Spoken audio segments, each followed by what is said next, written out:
Hello and welcome to the IAS academy. आज है तारीख 21 दिसंबर और शुरू करते हैं ब्लिंक स्पेसिफिक करंट अफेयर का न्यूज डिस्कशन। हमारी पहली न्यूज कार्बन मार्केट को लेकर है। क्यों न्यूज में है? दरअसल रिसेंटली पार्लियामेंट में एक बिल पास किया गया, the energy conversion amendment bill 2022। तो ये जो बिल है इसने किसको अमेंड किया? द एनर्जी कन्वर्जन एक्ट 2001 को। क्यों अमेंड किया गया?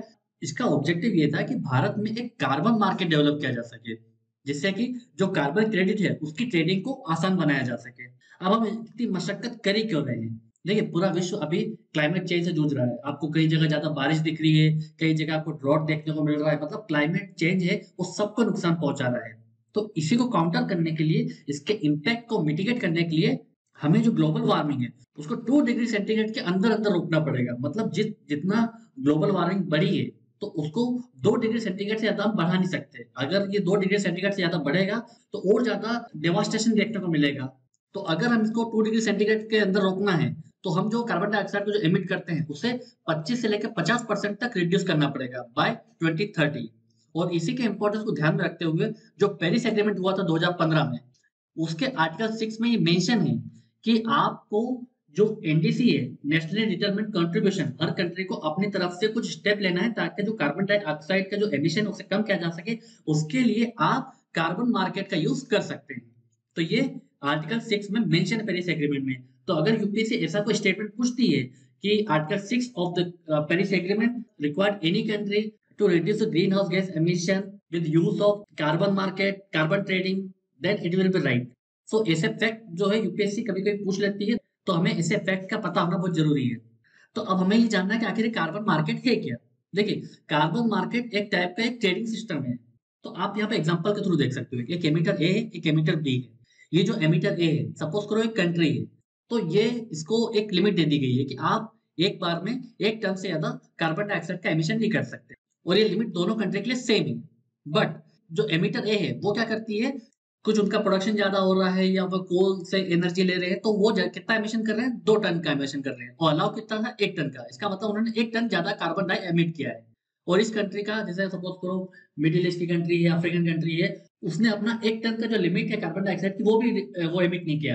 तो एमिटर बी कंट्री के पास क्या है? कार्बन क्रेडिट मिल जाएगा कि आपने कम एमिट किया है तो आपके पास में ये रहा कार्बन क्रेडिट। तो एमिटर ए, जो इस कंट्री ने जो ज्यादा एमिट किया है, तो इसको ऑफसेट करने के लिए क्या करेगा? इससे कार्बन क्रेडिट खरीद लेगा। तो इसी ट्रेडिंग को कार्बन मार्केट कहते हैं। तो जो कार्बन क्रेडिट है वो एक टाइप का ट्रेडेबल परमिट है, जिसका मतलब 1 टन कार्बन डाइऑक्साइड का मतलब एक कार्बन क्रेडिट। वो कब आप हासिल करते हो? जब आप कार्बन डाइऑक्साइड के जो एमिशन को रिड्यूस करते हो, या फिर जो आपने सिक्वेस्ट्रेशन किया है एटमॉस्फेयर से, उसमें भी आपको कार्बन क्रेडिट मिलता है। तो ये पूरा कार्बन क्रेडिट हो गया। अब कार्बन मार्केट में 2 टाइप के होते हैं। एक वॉल्यूटरी मार्केट होता है जिसमें अपने लेवल पे कुछ कंपनीज हैं या फिर कोई पर्टिकुलर इंडस्ट्री है, जैसे एविएशन इंडस्ट्री है, वो भी काफी एमिट करते हैं कार्बन डाइऑक्साइड। तो वो अगर जितना ज्यादा एमिट कर रही है उसके अकॉर्डिंग वो कार्बन क्रेडिट परचेस कर लेती है, ताकि वो जितना उसने एमिट किया है उसको ऑफसेट करने के लिए। तो वो एक वॉल्यूटरी मार्केट कहलाएगा। बट जब कोई गवर्नमेंट कोई लॉ के तहत आपको बोलती है कि आप एक साल में सिर्फ इतने टन कार्बन डाइऑक्साइड का एमिशन कर सकते हो, अगर इसके ऊपर आपने किया तो आपको या तो कार्बन क्रेडिट खरीदना होगा या फिर अपने जो एमिशन को रिड्यूस करना होगा। तब इसे कंप्लायंस कार्बन मार्केट कहेंगे। अब ये जरूरी क्यों है? एक तो इससे क्या होगा कि एनर्जी यूज कम होगी। जो फॉसिल फ्यूल बेस्ड एनर्जी है उसके यूज में कमी आएगी, तो उससे कार्बन डाइऑक्साइड कम होगा। और कार्बन का जो प्राइस अगर उसमें फिक्स कर देंगे कि भाई अगर आप इससे ज्यादा कार्बन यूज करोगे, कार्बन एमिट करोगे, तो आपको कुछ कॉस्ट पे करनी होगी। तो क्या होगी? कंट्री है, गवर्नमेंट है, प्राइवेट है, वो फिर क्लीनर फ्यूल्स को ज्यादा तवज्जो देंगे और इससे नेशनल डिटरमिन्ड कंट्रीब्यूशन को इम्प्लीमेंट करने में भी आसानी होगी। अब कार्बन मार्केट में चैलेंज क्या है? एक तो डबल काउंटिंग हो जाती है इसमें। सपोज करो घाना कंट्री में कुछ नहीं हुआ ज्यादा, उन्होंने एमिट ही नहीं किया, उनको ज्यादा फैक्ट्रीज नहीं है, ठीक है, तो वो वहां पे काउंट हो गया कि हमने इतना कार्बन घटाया। अब स्विट्जरलैंड जैसी कंट्री जो ज्यादा एमिट कर रही है, वहां पे ऐसी कोई टेक्नोलॉजी दे देगी ऑब्सोलेट टाइप की, और ये बोल देगी देखो हमने कार्बन कितना कम कर दिया, बाकी वो ऑलरेडी कैलकुलेशन में आ चुका है। तो ये डबल काउंटिंग का जो इशू है वो कार्बन मार्केट में रहता है। उसका ऑथेंटिसिटी, आपको ये नहीं पता कि कौन सी कंट्री कहाँ पे कैसे कार्बन जो टेक्नोलॉजी है कैसे इन्वेस्ट कर रही है, या फिर कितना सच में उसने रिड्यूस किया है कि नहीं किया है, क्योंकि इसमें कोई ट्रांसपेरेंसी नहीं है। और सबसे बड़ी बात है ग्रीन वॉशिंग की। ग्रीन वॉशिंग में कंपनी क्या करती है कि वो दिखाती है कि हमने बहुत हद तक जो हमारे देश को या फिर हमारे कंट्री के लिए हमने कार्बन डाइऑक्साइड मिशन को कम करने के लिए हमने बहुत ज्यादा एफर्ट लिए हैं। जैसे कोका कोला कंपनी है, वो इतना ज्यादा वाटर यूज करती है, मतलब क्लाइमेट को बहुत ज्यादा इम्पैक्ट डालती है कोका कोला कंपनी। बट वो क्लेम क्या करते हैं कि हम क्लाइमेट के प्रति कितने सजग हैं, कई सारे ऐसे कैंपेन करेंगे कि हम क्लाइमेट के प्रति और ज़्यादा एफर्ट ले रहे हैं, पर एक्चुअल में वो ज़्यादा कार्बन डाइऑक्साइड एमिट कर रहे हैं। तो सिर्फ अपनी इमेज को बचाने के लिए ग्रीन वॉशिंग करते हैं कि लोगों के सामने उनकी इमेज अच्छी रहे, उनकी कंपनी का परसेप्शन अच्छा बना रहे, बट एक्चुअल में वो ज़्यादा से ज़्यादा पॉल्यूट कर रहे होते हैं अपने एनवायरनमेंट को। तो इसी को ग्रीन वॉशिंग बोला जाता है।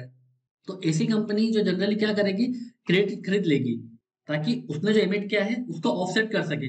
बाकी होना ये चाहिए कि हर कंपनी, हर कंट्री को अपने देश में एमिशन को कम करना पड़ेगा और ज्यादा से ज्यादा क्लीन टेक्नोलॉजी में इन्वेस्ट करना पड़ेगा। वो नहीं करते हैं ये लोग, सिंपल कहीं से भी कार्बन क्रेडिट सस्ते में खरीद लेंगे। तो ये पूरा कार्बन मार्केट हो गया। अब चलते हैं आगे। हमारी अगली news surface water and ocean topography को लेकर है। क्या है ये स्वॉट? ये एक टाइप का सैटेलाइट है जिसे किसने लॉन्च किया है? नासा ने लॉन्च किया है और इसे स्पेस एक्स के फाल्कन 9 रॉकेट के थ्रू लॉन्च किया गया है। अब ये surface water and ocean topography स्वॉट जो सैटेलाइट है, ये एक टाइप का एडवांस राडार सैटेलाइट है। किसने डेवलप किया है इसे? इसे नासा ने डेवलप किया है। इसके साथ ही साथ फ्रांस का सीएनईएस और कनाडियन स्पेस एजेंसी सीएसए और यूके की स्पेस एजेंसी यूकेएसए, ये चारों मिलकर इसे इन्होंने डेवलप किया है और ऑपरेट कर रहे हैं। अब इसका ऑब्जेक्टिव क्या है? जो भी हमारे अर्थ की जो सरफेस वाटर है, ओशिन है, रिवर है, लेक है, उन सबको सर्वे करेगा ये। और साथ ही साथ ओशिन की जो सरफेस टोपोग्राफी है उसको ऑब्जर्व करेगा और साथ साथ ये भी देखेगा कि over the period of time उन टोपोग्राफी में कैसे कैसे चेंजेस आ रहे हैं। इसके लिए जो सैटेलाइट है वो माइक्रोवेव राडार टेक्नोलॉजी का यूज करेगा ताकि इनकी हाई डेफिनेशन इमेज ली जा सके, ओशिन की, लेक की, रिजर्वायर की, रिवर्स की। और ये 90% ऑफ द वाटर को जो ग्लोब में है उसे कवर करेगा ये। अब इसका सिग्निफिकेंस क्या होगा? पहला, एक तो चूंकि जितने भी हमारे पास में अभी जो रिजर्वायर की जो डाटा है, जो इमेजेस है, वो बहुत ही लिमिटेड है। इस शॉर्ट मिशन के बाद में 95% ऑफ द वर्ल्ड लेक की जो इमेज होगी, हाई डेफिनेशन इमेज होगी, वो अब हमारे पास में होगी। जितने भी अर्थ में जितने भी फ्रेश वाटर लेक्स हैं, रिजर्वायर्स हैं, उनको हम एक्चुअल में अब स्टडीज कर पाएंगे। सेकंड, ये कहाँ यूज आएगा? फ्लड को फोरकास्ट करने में, कहाँ पे ड्रॉट आने वाला है, कहाँ पे राइजिंग सी लेवल देखने को मिल रहा है, तो जो भी हमारा डिजास्टर होगा उसको भी काउंटर करने में हेल्प मिलेगी। इसके साथ ही साथ ये ओशन में ये भी स्टडी करेगा कि कैसे ओशन जो एटमॉस्फेरिक हीट है, जो 90% जो मेन मेड एक्सेस हीट है, वो ओशन कैसे ऑब्जर्व कर रही है, उसको भी ये स्टडी करेगा ताकि हमें क्लाइमेट चेंज को फाइट करने में इजी रहे। तो ये शॉर्ट मिशन का ऑब्जेक्टिव्स हैं और ये हेल्प मिलेगी हमें। अब चलते हैं आगे। हमारी अगली न्यूज़ कन्विंग मॉन्ट्रियल ग्लोबल बायोडायवर्सिटी पैक्ट को लेकर है। अब ये पैक्ट है क्या? दरअसल आपको पता है कि convention on biological diversity, CBD की कॉन्फ्रेंस ऑफ पार्टी 15 अभी कहाँ पर ऑर्गेनाइज हो रही है? मॉन्ट्रियल में। बट एक्चुअल में ये कहाँ पर होनी थी? चाइना में। पर चाइना में अभी क्या चल रहा है? कोविड। तो वहां पे ये मीटिंग हो नहीं सकती थी, कॉन्फ्रेंस ऑफ पार्टी हो नहीं सकती थी, तो इसे कहाँ शिफ्ट कर दिया? कनाडा के मॉन्ट्रियल में। पर जो इसकी अध्यक्षता कौन कर रहा है? चाइना इसकी अध्यक्षता कर रहा है। तो इसीलिए इस पैक्ट को कन्विंग मॉन्ट्रियल ग्लोबल बायोडायवर्सिटी पैक्ट बोला जा रहा है। तो इस पैक्ट में कुछ टारगेट दिए गए हैं जो यूपीएससी हमसे पूछ सकती है। तो पहला टारगेट ये है कि 30/30। इसका मतलब ये है कि हमें 2030 तक जितने भी हमारे इन्वायरमेंट के लिए इंपॉर्टेंट जो लैंड है, जो वाटर है, उसे कंजर्व करना। मतलब 30% of land and water should be conserve by 2030, जो कि बायोडायवर्सिटी के लिए बहुत ज्यादा इंपॉर्टेंट है। अभी पूरे विश्व में सिर्फ 70% टेरेस्ट्रियल और 10% ऑफ मरीन एरियाज प्रोटेक्टेड है। जैसे हमारे देश में नेशनल पार्क है, वाइल्ड लाइफ सेंचुरीज हैं। इसका फाइनेंसिंग क्या रखी गई है कि हर साल $200 बिलियन इन्वेस्ट करने होंगे आपको इकोसिस्टम पर, और ये पब्लिक और प्राइवेट दोनों की तरफ से आ सकता है ये इन्वेस्टमेंट। और जो वेल्दी कंट्री हैं, जो डेवलप कंट्री हैं, उन्हें हर साल $20 बिलियन देने होंगे बाय 2025 और उसके बाद $30 बिलियन एवरी ईयर बाय 2030। तो ये टारगेट भी हमें पता होना चाहिए, यूपीएससी स्पेसिफिकली ये टारगेट पूछ सकती है। इसके बाद एक मेजर ये भी लिया गया है, जो बड़ी बड़ी कंपनीज होती हैं उन्हें अपनी रिपोर्ट में ये बताना होगा कि वो कैसे बायोडायवर्सिटी को इफेक्ट कर रहे हैं, उनके प्रोजेक्ट कैसे बायोडायवर्सिटी को इफेक्ट कर रहे हैं।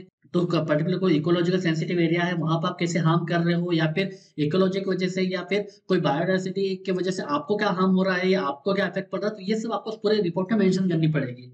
उसके साथ साथ एक सब्सिडीज की भी प्रोविजन रखा गया है, जिसमें कंट्रीज को आइडेंटिफाई करना पड़ेगी वैसी सब्सिडी जो हमारे पर्यावरण को नुकसान पहुंचा रही है, और 2025 तक या तो उन्हें एलिमिनेट कर दो, या फेज आउट करके या रिफॉर्म लाओ उनके लिए। एक प्रोविजन पेस्टिसाइड के लिए भी रखा गया है कि जितने भी पेस्टिसाइड या फिर हमारे एग्रीकल्चर हम जो केमिकल्स यूज करते हैं, तो उनके यूज को हाफ कर दो। बट प्रॉब्लम यहाँ पे यही है कि ये लीगली बाइंडिंग पैक्ट नहीं है, ये वॉलेंट्री होगा। बट हाँ, कंट्रीज को अपना प्रोग्रेस इसमें शो करना पड़ेगा। तो ये कुछ टारगेट्स हैं जो यूपीएससी डेफिनेटली पूछ सकती है। जब भी इन्वायरमेंट से रिलेटेड कोई भी वर्ल्ड वाइड कोई पैक्ट हो, वो हमें पता ही होना चाहिए कि एग्जैक्टली वो पैक्ट क्या है, इसमें क्या-क्या टारगेट्स दिए गए हैं और ये किस फ्रेमवर्क के तहत इसे अडॉप्ट किया गया है। अब चलते हैं आगे। अगली न्यूज़ हमारे तंदूर रेड ग्राम को लेकर है। दरअसल ये जो रेड ग्राम है, तंदूर रेड ग्राम, ये कहाँ पे उगाई जाती है? ये तेलंगाना में उगाई जाती है और इसी को देखते हुए इसे जीआई का टैग मिल गया है, ज्योग्राफिकल इंडिकेशन का। तो अब हमारी कंट्री में टोटल 432 प्रोडक्ट ऐसे हैं, जो चीजें ऐसी हैं जिनको जीआई टैग मिल चुका है। अब ये तंदूर रेड ग्राम क्या है? ये एक लोकल वेराइटी है पिजन की, जो कहाँ पे उगाई जाती है? मोस्टली तंदूर एरिया में, जो कि एक रेनफेड इलाका है। इसके स्पेसिफिक क्वालिटी ट्रेड्स क्या हैं? ये फर्टाइल डीप ब्लैक सॉइल में ग्रो किया जाता है, जहां पर लाइमस्टोन डिपॉजिट भी पाया जाता है। इसी वजह से इसमें कुछ विशेष आपको कैरेक्टरिस्टिक्स देखने मिलेंगे तंदूर रेड ग्राम में। इसमें 22 से 24% प्रोटीन पाया जाता है, जो कि किसी भी दाल का बहुत ज़्यादा है और इसका टेस्ट भी अच्छा रहता है और इसकी कुकिंग क्वालिटी भी अच्छी है। और प्रेजेंट में 63,000 फैमिलीज जो हैं, वो इस तंदूर रेड ग्राम के कल्टीवेशन में इन्वॉल्व हैं और हर साल इसका 4.7 लाख क्विंटल प्रोडक्शन होता है। अब जीआई टैग मिलने से ये हो जाता है कि आप उस पर्टिकुलर चीज़ को या पर्टिकुलर प्रोडक्ट को आप उस पर्टिकुलर ब्रांडिंग के तहत बेच सकते हो। इससे उसकी जो क्वालिटी है वो इंश्योर हो सकती है, इससे अवेयरनेस फैलती है और ज़्यादा इसका सेलिंग होती है। तो इसके जीआई टैग मिलने के बाद कुछ फायदे होते हैं। अब चलते हैं आगे। अब एक प्रीवियस ईयर क्वेश्चन देख लेते हैं यूपीएससी प्रीलिम्स का। Which of the following provisions of the constitution of India have a bearing on education? First, DPSP, rural and urban local bodies, fifth schedule, six schedule, seven schedule. तो इसमें से किस part में आपको education से related आपको provision देखने को मिलेंगे? तो अगर हम डीपीएस पे देखें, तो डीपीएस पे के आर्टिकल 45 में मेंशन है कि स्टेट को एज ऑफ 6 तक उसके चाइल्डहुड और एजुकेशन का ध्यान रखना है बच्चे के। अब सेकंड में रूरल और अर्बन लोकल बॉडीज में, तो पंचायती राज बॉडीज में जो एंट्रीज है, एजुकेशन की एंट्रीज है, इनके सब्जेक्ट में आता है। फिफ्थ शेड्यूल, ये ट्राइबल एरियाज के डेवलपमेंट को लेके है। सिक्स शेड्यूल पे जो ट्राइबल एरियाज है उनके डेवलपमेंट को लेकर है, उनके लिए स्पेशल प्रोविजंस बनाए गए हैं। तो इनमें ये एजुकेशन को लेके इनमें कुछ नहीं ज्यादा। सेवन शेड्यूल में क्या है?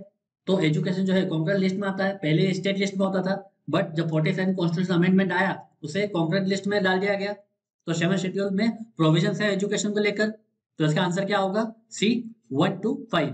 इस वीडियो के पीडीएफ को डाउनलोड करने के लिए हमारे आप टेलीग्राम चैनल को ज्वाइन कर सकते हैं। ऐसे ही करंट अफेयर्स की वीडियोस के लिए आप हमारे यूट्यूब चैनल को सब्सक्राइब कर सकते हैं। आज के वीडियो में सिर्फ इतना ही। Thank you very much.